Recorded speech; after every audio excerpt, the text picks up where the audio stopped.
The fastest path to having a multi-million-dollar agency is helping your clients get results faster. Lisa is the owner of Bottom Line, a multi-million-dollar agency that considers itself to be a market research agency first, before implementation. In this episode, we dig into the 80-20 rule that helped Lisa catapult her business. The 80-20 rule, also called the Pareto principle, asserts that 80% of outcomes result from 20% of activities. 5 years ago, Lisa discovered the 20% of activities driving results for her clients and decided to go all in on the service offering, including making it mandatory for all clients to invest in it. In this episode, Lisa shares details about developing her service called Impact Assessment and her journey to a multi-million-dollar agency. Stay tuned.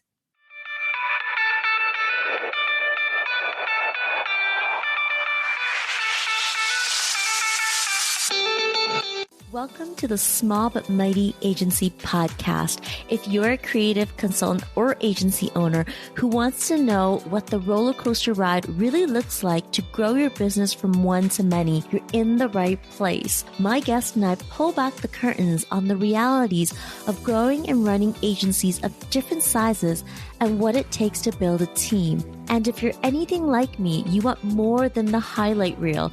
You want to learn from the mistakes of others so that you can stop short of making the same mistakes. I'm your host, Audrey Joy Kwan. I spend my days as a coach and consultant to multiple 6- and 7-figure agency owners. For the last 7 years, I've been behind the scenes helping people grow, lead, and operate small but mighty agencies. Here at the Small But Mighty Agency podcast, we'll uncover what works and, equally as important, what didn't work to get these business owners to where they are today.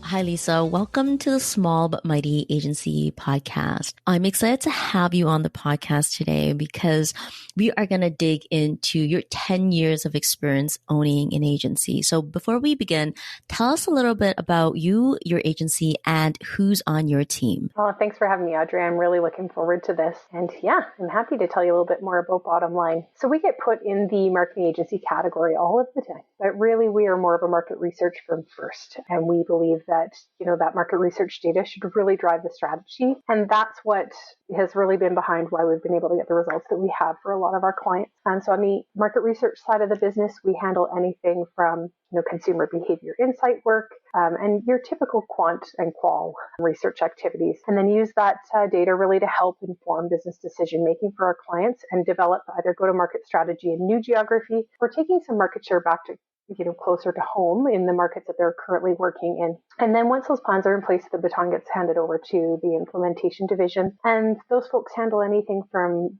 visual brand identity work through to web development and a big focus in the digital and programmatic advertising space. So our team, we work on 5 different continents, so North America, Europe, Asia, Australia, and the Middle East. We service clients in those geographies as well as, of course, have team members in all those parts of the world as well. And primarily we work with mid-sized challenger brands, as we lovingly call them.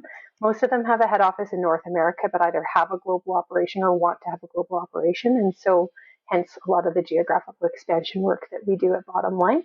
But that's just a little bit about us. How many people are currently on your team right now? Oh, good question. So we're 12 full-time folks, and then we have about 60 other team members that help in all sorts of different capacities. So that's, anybody from, an as-needed freelancer through to somebody who's on, a temporary 6-month or 1-year full-time contract with us. Your agency did not look like this when you started 10 years ago. Can you start by sharing how your agency looked like when you first started? Yeah, no, I'd be happy to share. When we first got going, we were a really small team. It was me.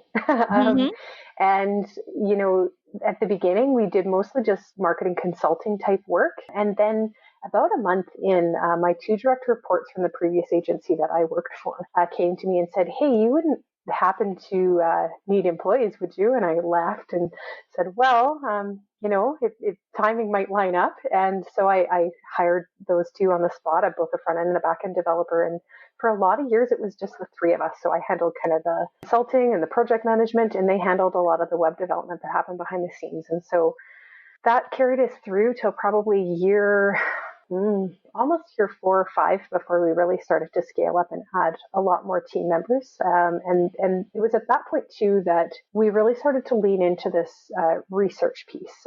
So I always through my career had known that, research was important. But most of the, work I had done in the past was would take on a project and I might go and do the research, but we wouldn't actually bill the client for it. It was just something that I innately thought, yeah, I need to understand this business better to actually do a good job of this project. And then, fast forward, being into bottom line around that 5-year mark, we really said, we're doing this for all of our clients. Why are we not charging for this? And why isn't this a formalized process? And so that was really what sparked us running about a year-long research study to help answer the question, for challenger brands specifically, what makes these big legacy brands, the big boys, and what keeps small businesses small and not getting to that stage? And it was a really interesting project. Most people on my team, and there was probably at that time about 5 of us, so we'd grown a little bit past the 3, but we were still really small. Everybody thought that it was just going to be opportunity or access to capital. And what was really interesting is it wasn't at all. There's 5 kind of core, what we call impact principles or impact pillars that we now follow for all of our clients, but it's leaning into those things that's really made all of the difference. And that helps shape a lot of our market research process as well. I want to go back and dissect so much of what you said. You mentioned that 5-year mark was kind of a milestone in your business because you guys had landed on a service that you realized was extremely valuable to your clients. Now, it took you 5 years to get there. Can we dissect what was happening in your business before you got there, before you hit the 5-year mark and realized we have this research product here, people want it, and we need to go all in on this service that you guys offer? What was happening prior to that in your business? Oh, that's such a good question. And I'm going to answer it really transparently. It was challenging. It was really challenging. We were kind of butting up against, not bringing in a lot of revenue. It was always a struggle to, bring on new clients and get the work done as quickly as we could. Because a lot of the work was project-based and not necessarily retainer-based. So there was a lot of this like boom bust that happened. And then I laugh, I'm still a bit of a bottleneck today, but back then I was a massive bottleneck because I was doing a lot of the work, particularly as it pertained to, the project management and the client-facing work.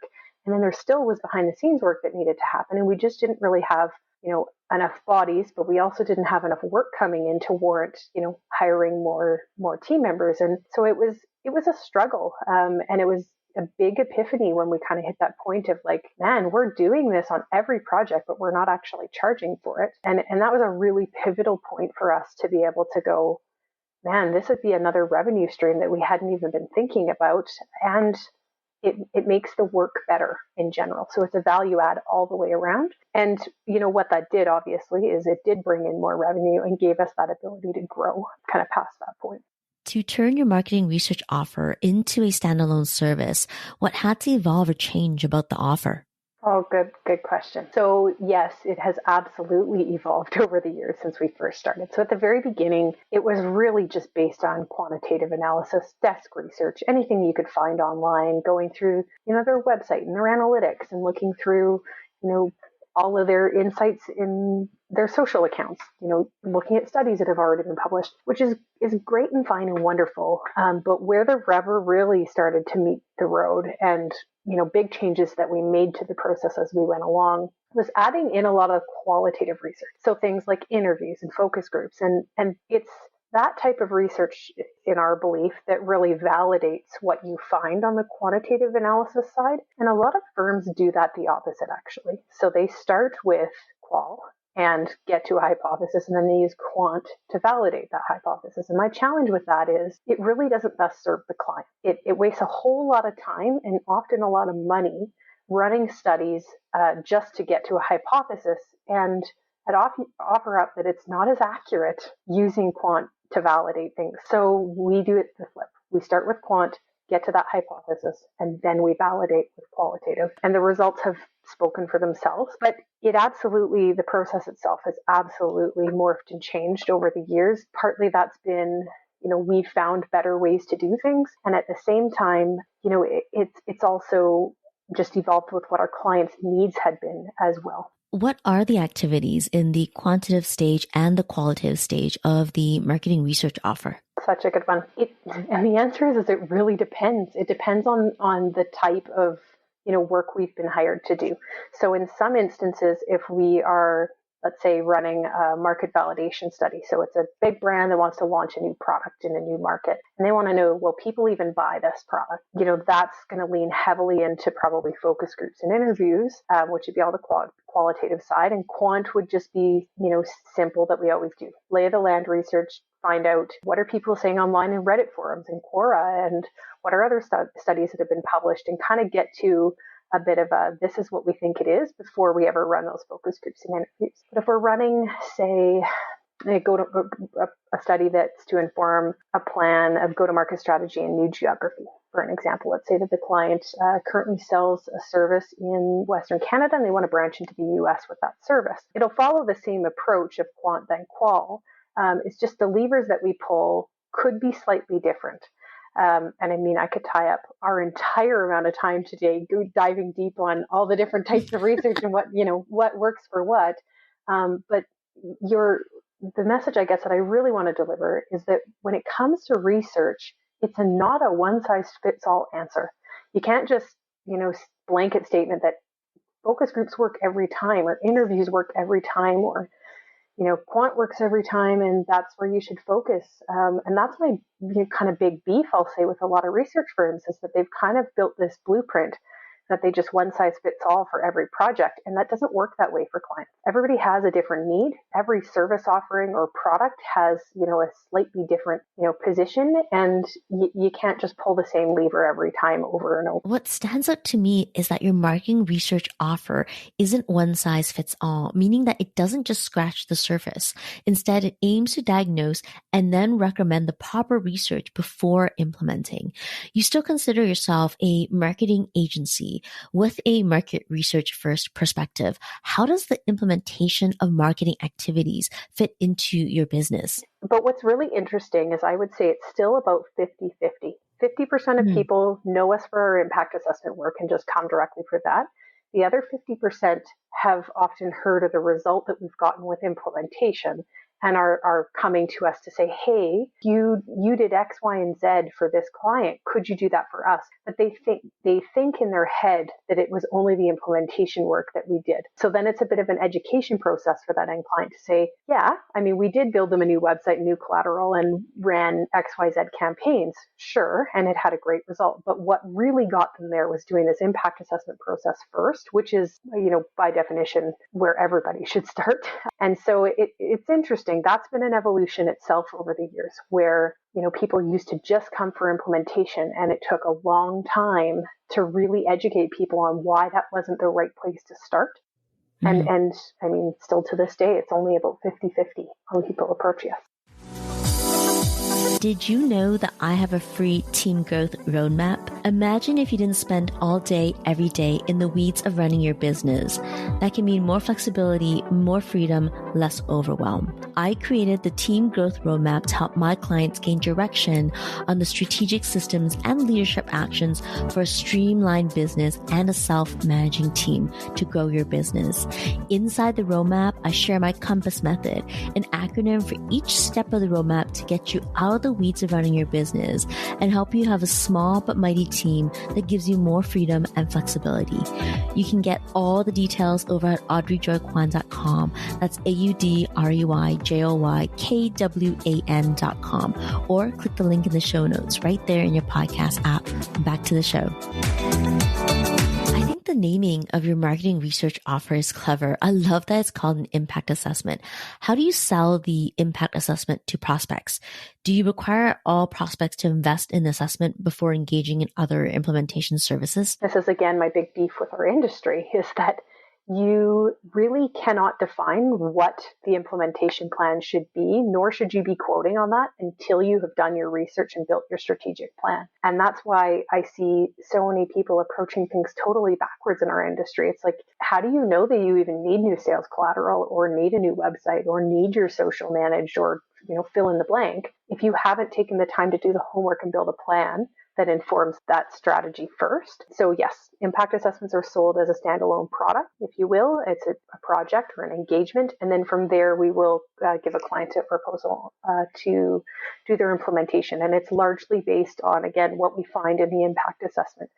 So I'll say all of the time when people say, well, what should we be doing for implementation? And I say, that's kind of like asking me, going to the mechanic and saying, my car's making this squeaking noise, but I'm not sure what it is. Can you tell me how much it costs to fix it? Well, if I haven't looked under your hood, I can't tell you if it's your water pump, whether it's, your timing belt, or whether you blew a tire. Like it really has to start with informed, deep dive understanding to tell you how much something's going to cost or what you should or shouldn't do. What were some challenges that you faced when you started requiring that your clients pay for and do your impact assessment before any engagement? I'll be honest, we had quite a bit of pushback where folks would say, well, we don't really want to spend our money on research and a plan. We just want to spend money on implementation.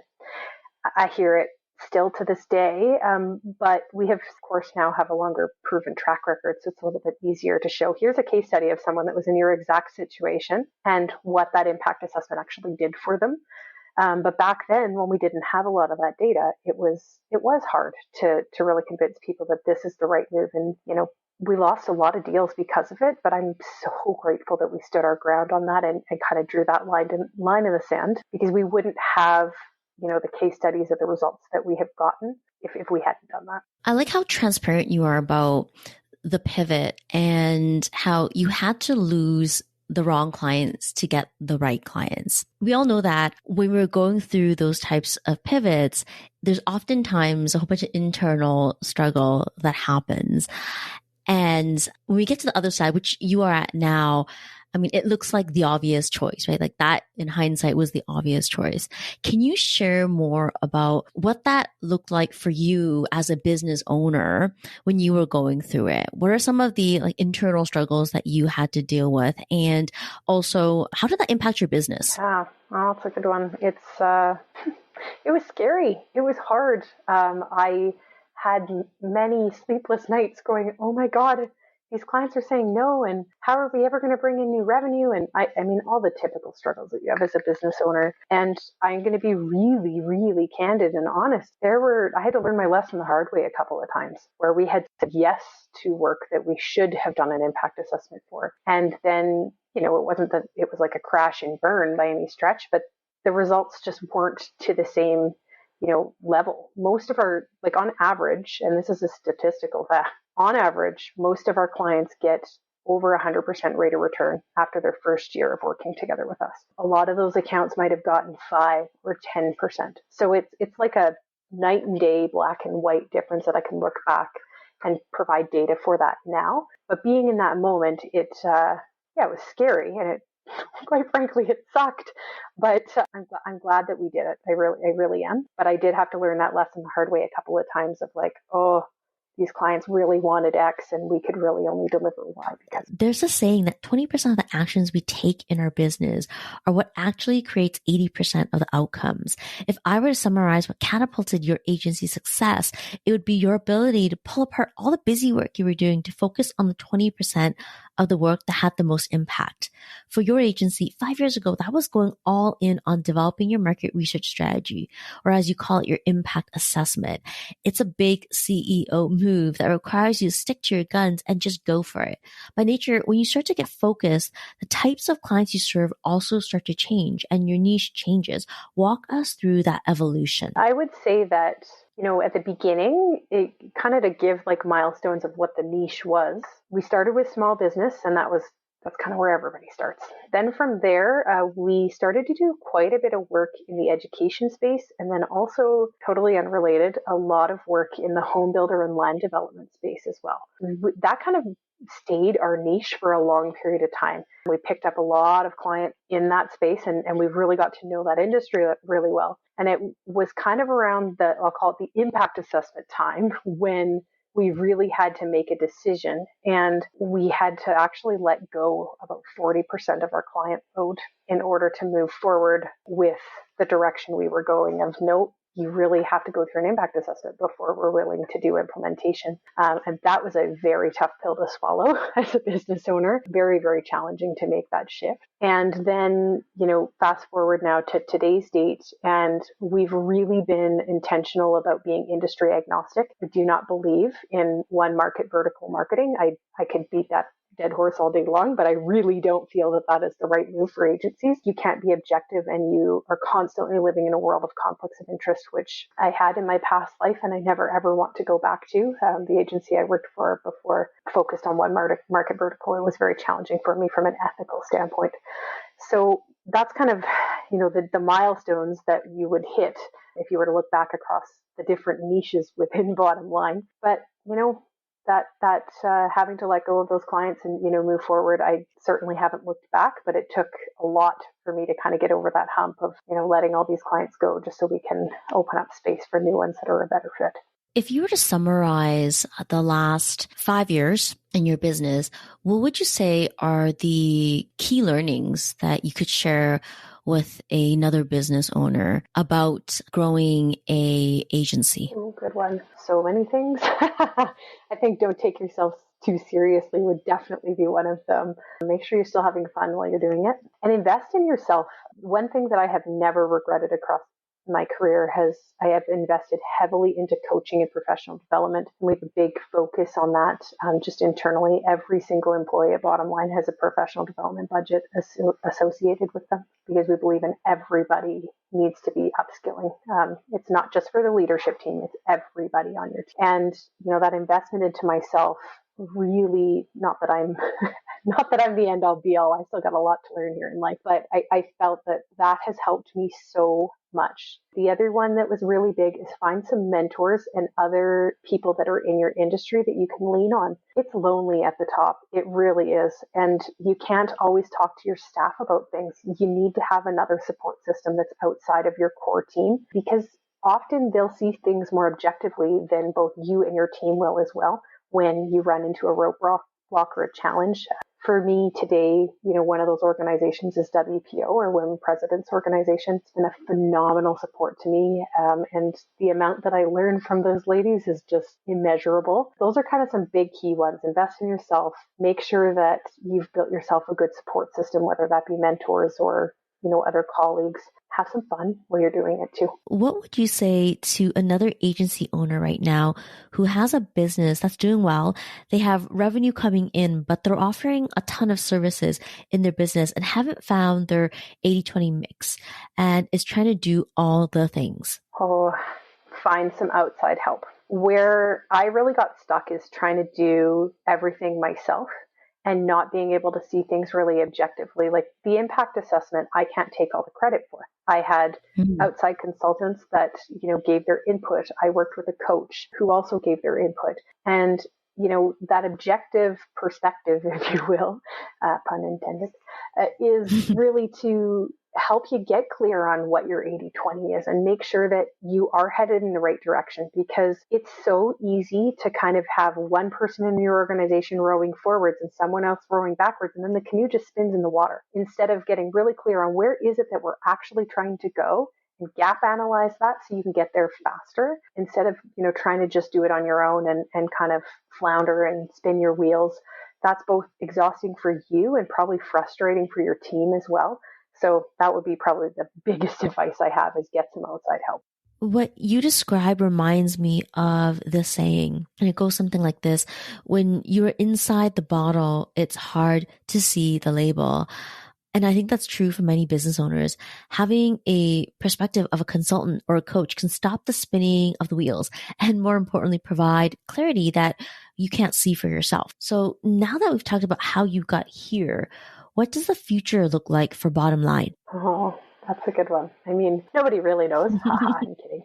We have lots of really big plans. We've grown a huge amount in the last year and kind of on another big upward tick for growth. So just adding, more team members. We're hoping to expand geography a little bit more. I can't share too much about where just yet, but that's kind of been in the works. And then, on the internal front, to share a bit more there, my intention really is as we grow the internal team, I'm hoping to bring in some more folks on the leadership team just to help support me so that I'm not kind of at the helm of the ship and it's only me at the helm of the ship. We have some really great folks within our organization, and obviously we believe in, we're recruiting from within or promoting from within. So that's kind of our next big step. We'll be adding in some more team members and then promoting some folks that are inside our organization to just help support that growth a little bit more. Okay, I know that you have 12 full-time employees and 60 contractors who are primarily in service delivery.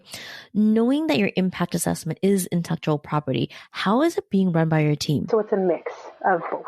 So typically the what's called the impact assessment coordinator is usually an employee of Bottom Line, and they're kind of the front facing with the client. They handle the project management, making sure that we have the materials we need from the client and making sure that the rest of the impact assessment team has what they need. So that's usually an employee. And then for a lot of the other roles like the brand strategy and even the market research, sometimes that is, I'll call it a freelancer. And in other cases, that's somebody that's on one of those like 1 year full-time contracts. So they're almost like an employee, but they are still a contractor, if you will. They work 40 hours a week for us, but they have a couple of other clients on the side, which gives them that, freedom to run their own business, if you will. What keeps you inspired and at your best? Oh, such a good one. I love that question. For me, it's really having discussions like this and speaking with other entrepreneurs and brainstorming ideas.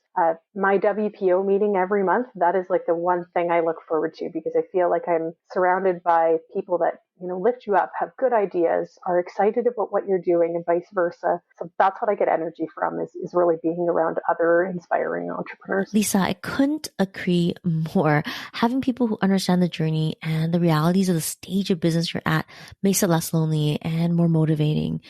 And before we wrap up here, there's one more question that I want to ask. After 10 years, you're now preparing to step out of day-to-day operations. Looking back, do you think it could have been done any earlier? Honestly, no. I really, for so many reasons, one being, even though this is my second business, I sold my first business, I needed to do a lot of work on myself and my own leadership before I would ever have been in a position to be able to, mentor other staff and, grow the business, have that knowledge. So no, I really don't think that it would have been successful if I had tried to do it, previous, because you really have to be in the right headspace to do that. It's not as simple as just hitting a milestone and one day it's like, okay, yep, I'm done. I'm stepping out. You guys are on your own. You've got to lay that groundwork so that there are systems and processes that the team can follow, and you've got checks and balances in place so that it doesn't go off the rails when you do step out of the day-to-day. So it's not just as simple as like making that decision. There's a lot of work that goes into that. And, I still have work to do and probably will continue to do a lot of that work before I can just say, yep, I'm fully out of it. Lisa, thank you so much for your transparency and the depth in today's discussion. How can our listeners connect with you? Oh, well, first of all, thank you for having me. And second of all, I'm very active on LinkedIn, so feel free to reach out there or, of course, check out our website, just www.wearebottomline.com. Thank you so much. Thank you. Thanks for listening to the Small But Mighty Agency podcast. If you enjoyed this episode, please leave a review on iTunes. It would mean the world to me. Or send a screenshot on Instagram while tagging me at Audrey Joy Kwan.